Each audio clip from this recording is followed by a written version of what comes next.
한 목사님께서 다른 교회에 가셔서 말씀하신 간증의 내용입니다. 교회를 개척하시고 하나님께서 교회에 복을 내려주셔서 교회가 많이 성장하셨다고 합니다.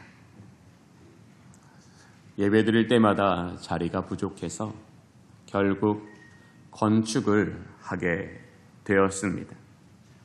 현재의 출석 교인과 앞으로 부흥 성장하게 될 것을 염두에 두고 예배당을 넉넉하게 짓기로 교인들과 함께 결의하였습니다.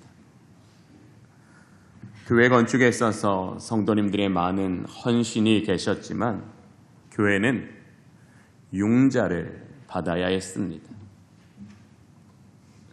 교회가 가지고 있는 돈이 넉넉지 못하여 융자 신청을 하고 염려하며 많이 기도하셨다고 합니다. 그리고 얼마 후에 은행 지점장에게 연락이 왔습니다. 은행에서 교회를 위해 얼마든지 융자를 해 드린다는 것입니다. 감사한 마음으로 은행에 가셔서 지점장을 만나게 되었고 만남 가운데 왜 얼마든지 융자를 해 주겠냐고 했는지 이유를 묻게 되었습니다. 융자의 신청을 받은 은행의 지점장이 융자를 받는 교회가 어떠한지를 알아보기 위해서 주일에 혼자 교회를 갑작스럽게 방문하였습니다. 그 방문한 날에 경험한 것에 대하여 이렇게 소회하였습니다. 가득 찬 예배당에서 예배를 드리고 예배를 마치고 나오는데 예배당에서 나오는 모든 사람의 얼굴에 기쁨이 가득한 것을 보았습니다. 그때 저는 이 교회는 잘 되겠구나라는 생각이 들었다고 합니다. 그래서 얼마든지 융자해 주겠다라고 이야기했답니다. 참고로 이 지점장님은 불교 신자였다고 합니다. 교회는 무엇으로 증명될까요? 세상 사람들은 교회가 무엇으로 자신의 본질을, 자신의 목적을 증명해 주기를 바랄까요? 화려한 건물일까요? 많은 성도의 수일까요? 다양한 은사들일까요? 탁월한 윤리의식일까요? 세상을 향한 다양한 봉사의 내용일까요? 한 조사기관에서 1년 동안 한국교회가 우리나라를 위해서 사용하는 봉사의 물질이 1,000억 원 이상이라는 그런 발표를 한 것을 본 적이 있습니다. 한국의 교회가 1,000억 원이 넘게 세상을 위하여 사용하지만 교회는 세상은 그것을 잘 알지 못합니다.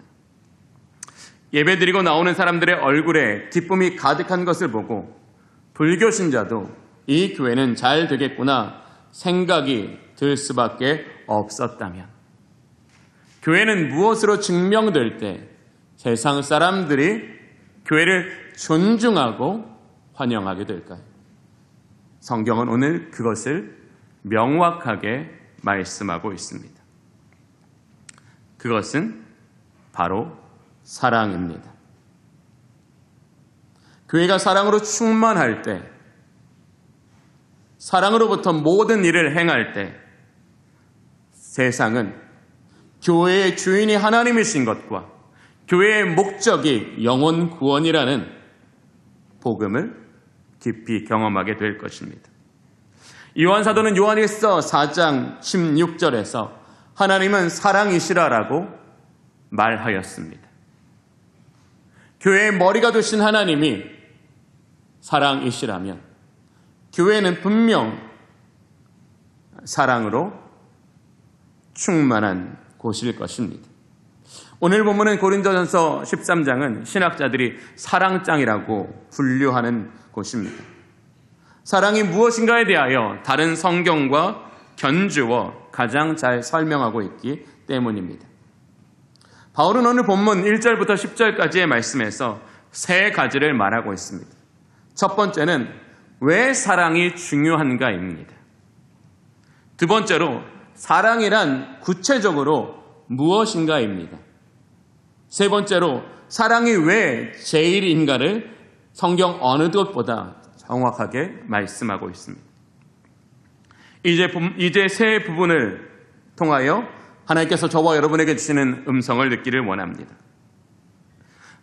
먼저 바울 사도는 첫 번째로 왜 사랑이 중요한가를 강조하기 위해서 사랑이 결핍되었을 때, 사랑이 없을 때 생기는 일에 관하여 1절부터 3절을 통해 말씀합니다. 먼저 다 함께 1절을 보시겠습니다.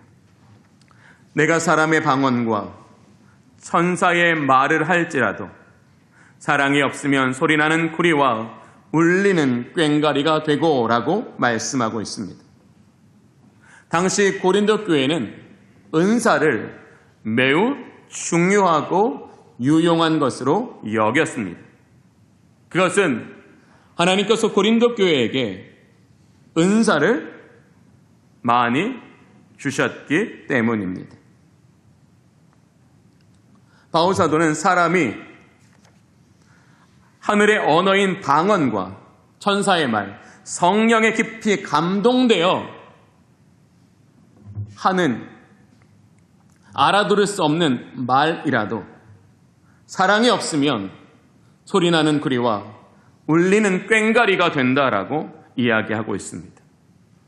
1절에 소리나는 구리와 울리는 꽹과리라는 것은 당시 이방 우상 제사에서 악령을 쫓는 방법으로 두드렸던 악기를 말하는 겁니다.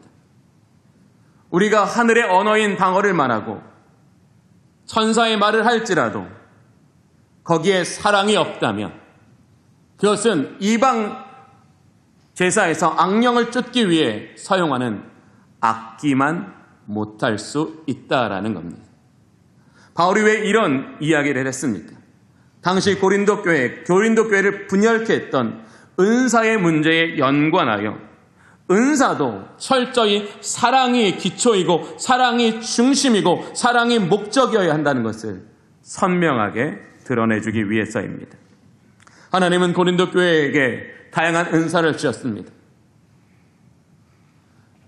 하나님의 은사를 기쁨으로는 받았으나 고린도 교회 성도들은 서로 누구의 은사가 더 큰가 비교하기 시작했습니다.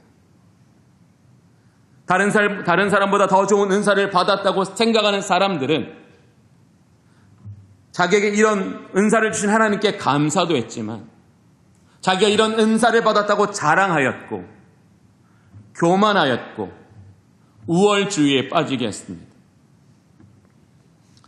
그 내용이 바로 4절 말씀입니다. 사랑은 자랑하지 아니하며 사랑은 교만하지 아니하며 무례히 행하지 아니하며 더 좋은 은사를 받은 사람들이 덜 좋은 은사를 받은 사람에게 저 사람은 신앙의 수준이 낮은 사람이야 라고 저들이 열등감을 느끼도록 무례하게 행하였다라는 것을 기반으로 바울은 이렇게 말하는 겁니다. 상대적으로 덜 좋은 은사를 받았다고 생각하는 교인들은 시기하기 시작했고 열등감에 빠졌습니다. 하나님의 은혜로 말미암아 좋은 은사를 받았지만 그 은사의 결과는 미움이고 질투이고 분열이고 다툼이었습니다. 그들은 하늘의 은사로서 교회를 망가뜨리는데 사용하였습니다. 무엇이 없어서? 사랑이 없어서. 아무리 좋은 은사라도 그 은사를 주신 하나님의 의지, 하나님의 목적, 그것이 그 모든 것의 중심이 되어 행하여질 때 교회에 유익이 되고 성도에게 덕이 된다라는 것을 우리에게 말씀하시는 겁니다. 2절을 보겠습니다. 내가 예언하는 능력이 있어 모든 비밀과 모든 지식을 알고 또 산을 옮길 만한 모든 믿음이 있을지라도 사랑이 없으면 내가 아무것도 아니오라고 말씀하십니다. 고린도 교회 당시 예언의 은사를 최고의 은사라고 여겼습니다. 그리고 이 예언의 은사를 받은 사람을 매우 높은 수준의 탁월한 신앙인이라고 받아들이고 존중하였습니다. 그렇게 예언하는 능력이 있어서 그가 하나님의 비밀을 알고 하나님을 지식을 알아도 또 거기에 산을 옮길 만한 믿음이 있을지라도 사랑이 없으면 아무런 유익을 성도와 교회와 세상에 미칠 수 없다라고 말씀하십니다. 3절을 보겠습니다. 내가 내게 있는 모든 것으로 구제하고 또 몸을 불사르게 내줄지라도 사랑이 없으면 내게 아무 유익이 없느니라. 내가 연약한 자를 위해 구제하고 거기서 한 걸음 더 나아가 내 몸을 불사르게 내어줄지라도 나의 모든 행위가 내게 먼저 베푸신 그리스도의 사랑을 깨닫고 그 사랑에 감격하여 그 사랑에 응답하기 위한 구제와 희생이 아니라면 그는 많은 일을 행하고도 아무런 영적 유익이 없다라는 사실을 바울을 통해 저와 여러분에게 말씀하고 계시는 것입니다. 은사도 지식도 희생까지라도 하나님께서 그 택하신 백성 이스라엘에게 보여주셨고 예수 그리스도께서 우리 위하여 십자가에서 본이 되신 그 사랑을 따르지 않는다면 그 모든 인간의 행위는 유익되지 않는다는 것을 말씀하시는 거예요. 사랑이 교회에서 결핍되고 사랑이 우리 마음에서 결핍되면 우리의 은사도 우리의 지식도 우리의 노력도 하나님이 기뻐하시는 열매를 맺기 어렵다는 걸 말씀하시는 겁니다. 이제 이어서 4절부터 7절에서 우리 주님은 저와 여러분을 향하여 사랑은 이것입니다. 사랑이 무엇인가에 대하여 분명하게 말씀하십니다. 하나님의 음성을 들으십시오. 사랑은 오래 참는 것입니다. 오래 참아주지 못할 대상을 향하여 오래 참는 것, 그게 사랑입니다. 사랑은 온유입니다. 내가 온유한 마음으로 그를 부드럽게 대하지 못할 상대까지라도 그를 온유한 마음으로 대하는 것, 그게 사랑입니다. 사랑은 시기하지 않는 것입니다. 사랑은 자랑하지 않는 것입니다. 사랑은 교만하지 않는 것입니다. 사랑은 무례하게 행하지 않는 것입니다. 사랑은 자기의 유익보다 타인의 유익을 구하는 것입니다. 사랑은 성내지 않는 것입니다. 사랑은 악한 것을 생각하지 않는 것입니다. 사랑은 불의를 기뻐하지 않는 것입니다. 사랑은 진리와 함께 기뻐하는 것입니다. 사랑은 모든 것을 참는 것입니다. 사랑은 모든 것을 바라는 것입니다. 사랑은 모든 것을 바라는 것입니다. 사랑은 모든 것을 견디는 것입니다. 왜 우리 주님은 우리에게 이토록 선명하게 말씀하실까요? 오늘 우리에게 주시는 이 말씀에 인간의 재해석은, 재적용은 필요하지 않는다는 겁니다. 이 말씀을 받는 우리가 이 말씀 앞에 어떤 응답, 어떤 순종을 드려야 하는, 바로 그것은 말씀 그대로 행하십시오. 오직 우리가 성령의 조명하심을 받아 하나님이 기뻐하시는 그 곳에서 우리 주님께서 주시는 그 은혜를 누리기를 원하신다면 우리가 해야 할 일은 바로 문자적 해석이 아니라 이 말씀에 온전히 순종하는 것임을 말씀하시는 것입니다. 철학자들은 사랑을 크게 세 가지로 분류합니다. 첫 번째 사랑은 만약의 사랑입니다. 이 만약의 사랑은 어떤 요구를, 어떤 조건을 충족시킬 때 얻어지는 사랑입니다. 당신이 나에게 잘해주면 나도 당신을 사랑하겠습니다. 당신이 성공하면, 그래서 나에게 도움이 되면 나는 당신을 사랑하겠습니다. 내가 원하는 조건을 충족시킬 때 그 사람을 사랑하게 되는 것, 그것이 만약의 사랑입니다. 두 번째의 사랑은 때문에의 사랑입니다. 사랑의 대상이 그 사람의 됨됨이나 소유 혹은 그 행위 자체로부터 사랑을 받을 만한 어떤 이유나 우수성, 조건을 가지고 있는 사람을 사랑하는 것을 말하는 겁니다. 나에게 이렇게 잘해 주시니 나도 당신을 사랑하겠습니다. 세 번째의 사랑은 불구하고의 사랑입니다. 내가 어떤 유익을 얻지 못해도 그 사람이 어떤 사랑받을 만한 조건과 어떤 사랑받을 만한 매력이 없어도 하나님께서 우리를 사랑하여 주셨기 때문에, 오늘 내게 주시는 이 말씀이 진리이기 때문에, 하나님께서 우리에게 명령하신 사랑이 선하고 바르고 가장 위대한 능력이기에 조건 없이, 유익 없이 사랑하며 섬기는 것, 이것이 사랑이라고 말씀하십니다. 어렵습니다.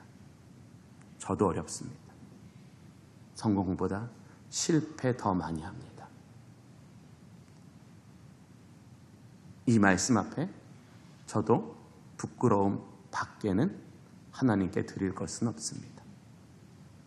그러나 부끄러운 모습이라도 제가 해야 할 일은 매일매일 이 말씀 내 속에 채워 하나님 반 걸음이라도 하나님이 기대하시고 하나님께서 바라시는 그곳에 하나님 제가 갈 수 있도록 연약한 제게 은혜를 베풀어 주시옵소서.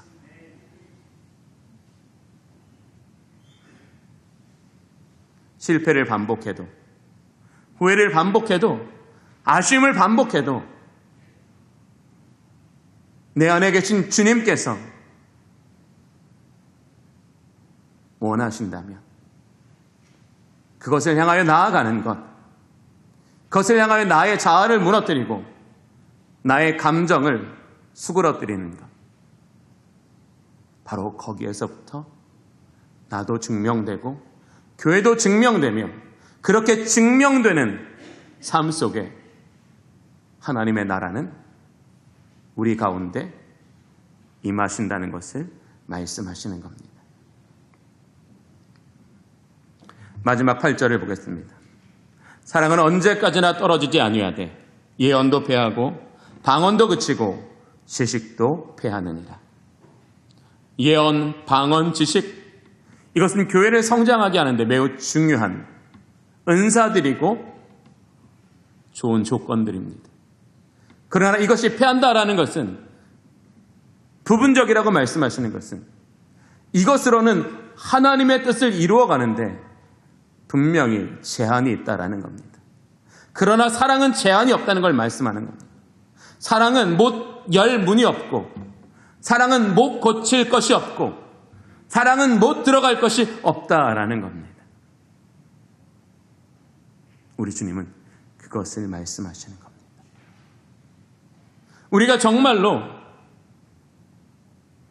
어떤 한 사람 속에 생명의 복음이 그 사람 속에 들어가기를 간절히 바란다면 우리는 그 사람 속에 복음을 심는 방법이 사랑이어야 한다는 걸 말씀하시는 겁니다.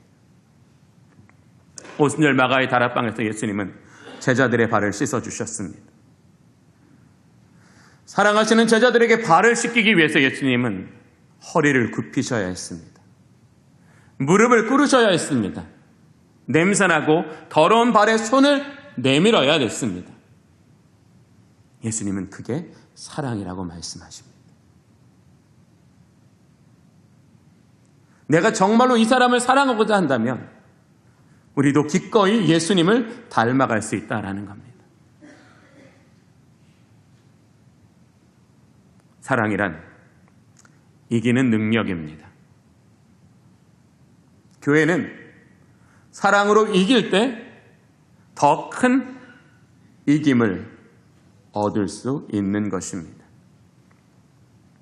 사랑하는 성도 여러분, 본회포 목사님은 무능하고 연약하며 고향을 잃은 우리 시대를 구할 방법은 한 가지뿐이라고 하였습니다. 그것은 교회로 돌아가는 것입니다. 그것은 한 사람이 다른 사람을 사랑으로 떠받치고 다른 사람의 삶을 위하고 하나님 안에서 연합이 있으며 무엇보다 사랑이 있는 고향 같은 곳, 교회로 돌아가야 한다고 하였습니다. 본회포 목사님도 교회의 본질, 교회의 사명, 교회의 능력은 사랑임을 강조하였습니다. 우리 시대를 구할 방법도 교회가 사랑의 능력을 갖는 것임을 이야기하였습니다. 사랑하는 성도 여러분, 우리는 이 사순절 기간에 그리스도께서 우리를 위하여 먼저 모범이 되신 대로 사랑의 능력으로 한 주를 살아가기를 원합니다. 실패하더라도, 조금밖에 나아가지 못했다 할지라도 다시 성령님께 간구하며 사랑의 능력으로 나아가시기를 원합니다. 우리 하나님은 우리에게 열매가 많으면 너무 기뻐하십니다. 그러나 하나님은 우리에게 열매로만 기뻐하시는 분은 아니십니다. 그분은 우리 안에 있는 마음에서부터 기뻐하십니다. 저와 여러분의 마음이 모든 일을 사랑으로 행하기를 바라며 내 안에 그것을 할 수 있는 능력이 없기 때문에 내게 능력 주시는 자 안에서 이 모든 것을 할 수 있기에 하나님 앞으로 나아가신다면 하나님은 여러분의 능력이 되셔서 능히 사랑으로 열매 맺게 하여 주실 것입니다. 때로는 돈이 못하는 일을 사랑이 합니다. 때로는 지식이 못하는 일을 사랑이 합니다. 때로는 열정이 못하는 일을 사랑이 합니다.